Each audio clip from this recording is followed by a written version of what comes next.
आज चुनाव में जब हम आए आपकी इस गांव में, इस विधानसभा के अंदर जो पार्टी के लोग सामने से चुनाव लड़ रहे हैं, वो कम्युनिस्ट पार्टी के लोग तो धर्म को मानते ही नहीं।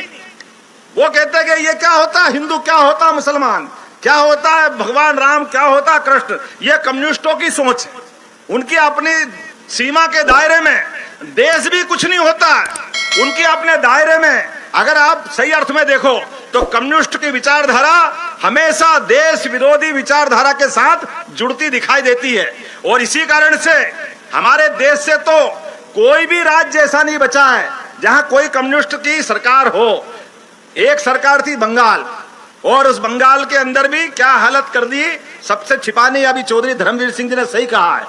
कम्युनिस्ट जहां भी आते हैं वहां उनकी दुनिया अलग चलती है। लेकिन मुझे इस बात का गर्व है, हम तो भारतीय जनता पार्टी के लोग हैं। जोरदार अभिनंदन करो भारतीय जनता पार्टी के नाते से, जिसके कारण से कदम कदम पे हम अगर चित्र लगाते हैं तो भारत माता के हाथ में हम सब भगवा ध्वज लेकर के आनंद के साथ उनको प्रणाम करते। ये संस्कृति अपने जीवन को जो मातृभूमि पे न्यौछावर कर दे, उसी नंदगांव का तो आनंद है। वही तो हरियाणा की धरती है।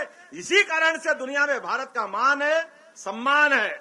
और आज नहीं, हजारों हजार साल से ये सनातन संस्कृति इसी प्रकार का मौका देती है। और यही तो आनंद आता है।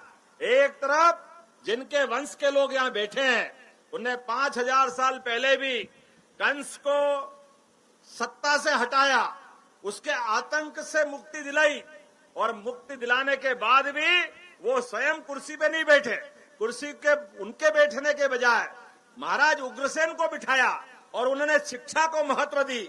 यही सच्ची शिक्षा है। मुझे बताया गया है कि यहाँ गांव में काम करने वाले किसान अपनी मेहनत, अपने बलबूते पर, अपने घर में भी वीरों की फसल लेके बैठे हैं, जो कदम कदम पर खून लुटाते हैं और देश की जय जयकार कराते हैं।